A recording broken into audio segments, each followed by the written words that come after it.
Hello everyone, my name is David Duran, aka Live, that's what they call me. You can check out my website, livebetter.com, for all your real estate deals. If you want to find a buyer, visit my website, fill out the information, and I'll get back to you and I'll help you find a buyer if you have a property you're trying to sell. Also, I have deals on my website too. Sometimes I put my deals up there if I'm trying to sell a property. You can check it out too. If you're trying to buy a property, I may have a property on there too. So today I just want to get into the third video of wholesaling step by step. And the third step is once you get the property and you have somebody that's interested in selling the property, the next step now is trying to get that price low enough to be able to wholesale it to another investor. So, I hear fireworks. Fireworks crazy in Brooklyn. Fireworks crazy in Brooklyn. But anyway, you got to get the price low enough to be able to wholesale it to another investor. So, say like you find a property and the seller wants $70,000 for the property. The property is only worth $100,000. You got to try to get that property down to at least $50,000 or something like that, so you can be able to add a $10,000 or $20,000 price tag to that and wholesale it to an investor for $60,000 or $70,000. Because when an investor get it, he wants to have a little bit of equity in it, so he could be able to say, okay, I have a little equity in this house. I could put a tenant in here and still make back a good return every month on this property, or I could take this property, fix it up a little bit, and sell it for a little bit more. So that's what the thing is. You have to get the property low enough. You have to negotiate with the seller. And one thing I always say is the seller is like a lion. You have to tame the lion. The investor is like the beast. A man with money is a beast. So you really can't tame the beast, but you can tame a lion. And the lion is the seller. So you have to tame them and get them to understand that their price has to be a little bit lower for them to be able to sell their property, So that's what I usually do. A lot of people now, I see a lot of wholesalers new in the game. They just pick up any property, any price, and they just put it out there retail, and it needs work. I see people, they'll put a property out there for $180,000. It's only worth $200,000, and then it needs $50,000 worth of work.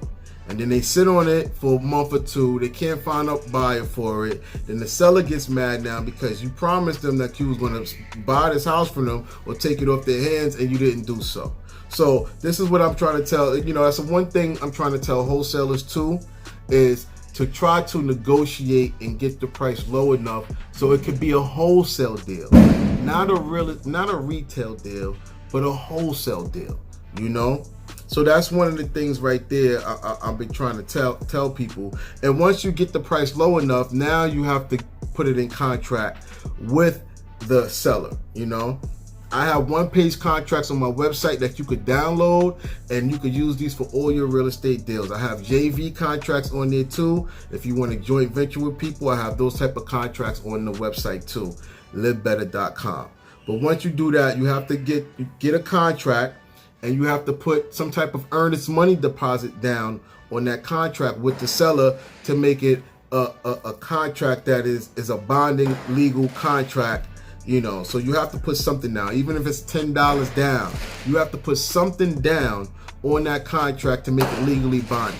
Now, don't get it twisted. I know people that don't put nothing down sometimes, and they still, continue out the deal, close the deal, make money off the deal.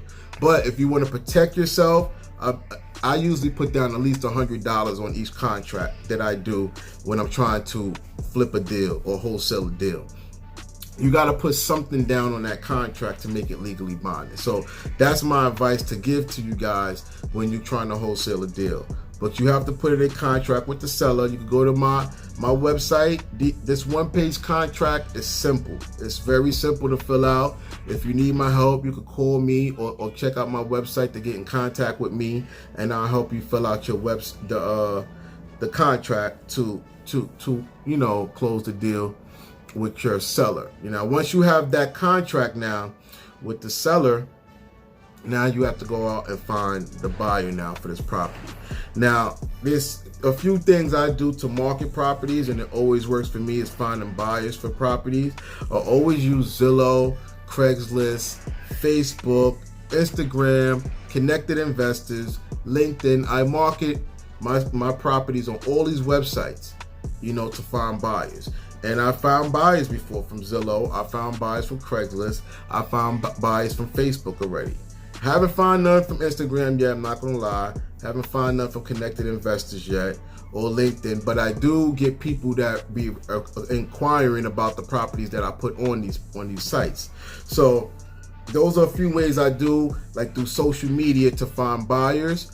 But another way you can find buyers too, and then have your phone ringing off the hook all day long, is putting up bandit signs. I know everybody always see these signs out there. We buy houses, we buy houses, we buy houses.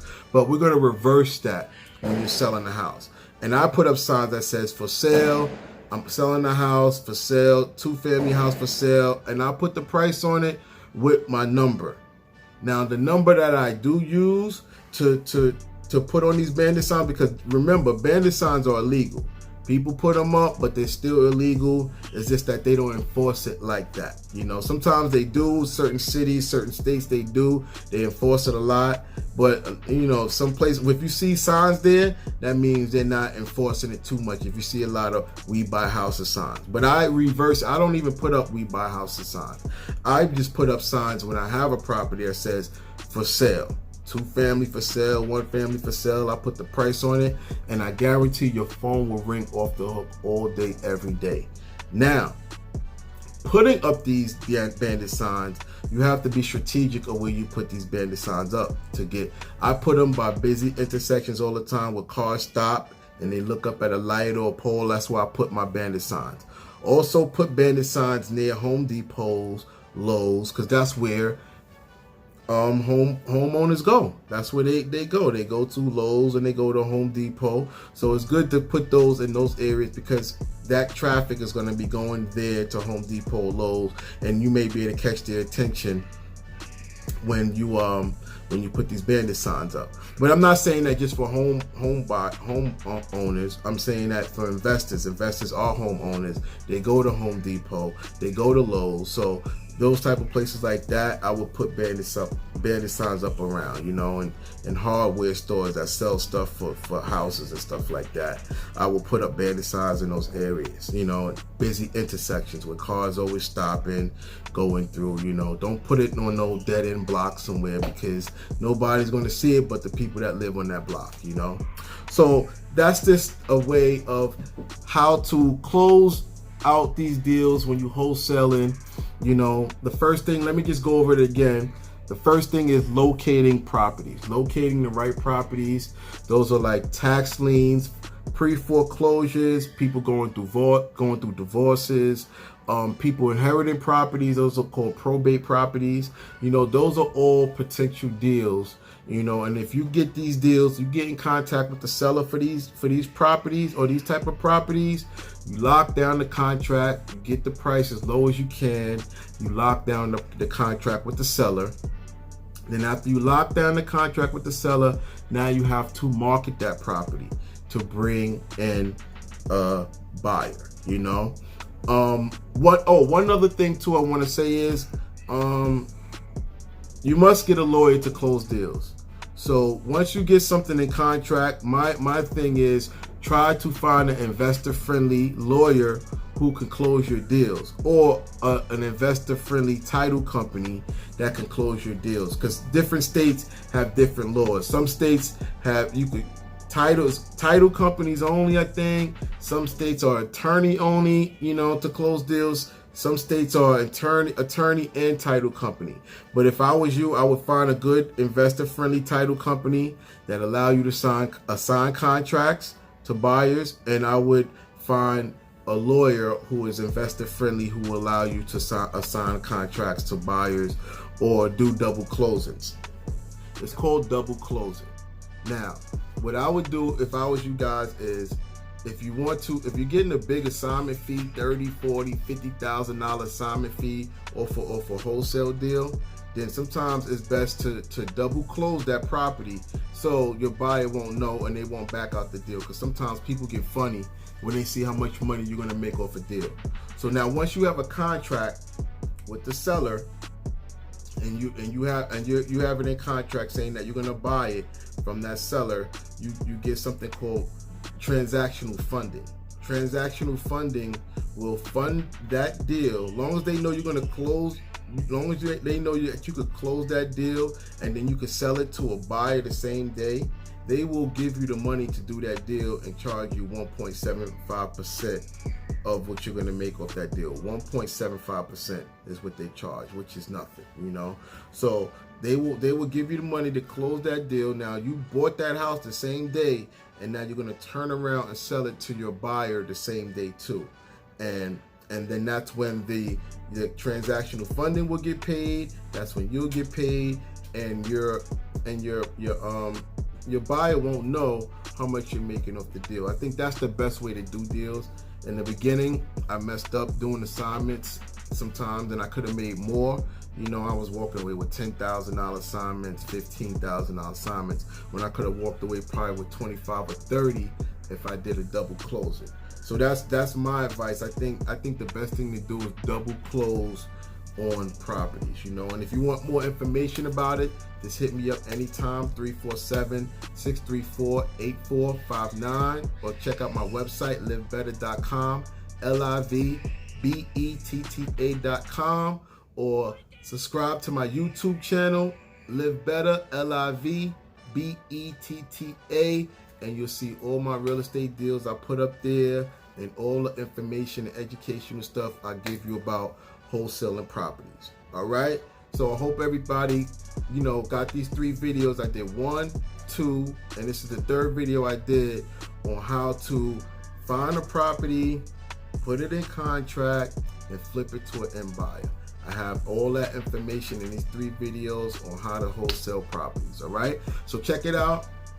My next video I'm doing is called Me, Myself, and Money, and it's another video I'm going to do on educating people on how to get your credit right, how to use your money, utilize it to take that money and build assets with your money that you get, instead of just getting this wholesale money and blowing it and, you know, not doing nothing with it, but taking your money and investing it so you can make more money and more money and more money, and it becomes a domino effect. All right, and don't get it twisted. I'm not rich yet. I'm not all the way there yet. I'm not, but I figured out how to make passive income, and I could do it right here from my living room, right in my apartment in New York City. You know what I'm saying?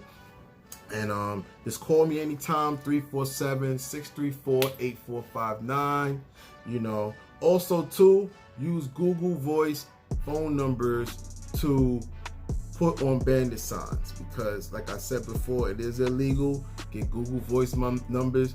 And also I like Google Voice numbers because when somebody leaves me a text or they call me from that number, I know it's a real estate deal. You know, my regular number, I got so much other stuff going on with my barbershop. I sell hats. That's another thing too. I got a hat line, Jim Headwear. You can check out on Instagram too. But yeah, I got other things going on, and you know that I just have that Google Voice number for my real estate deals.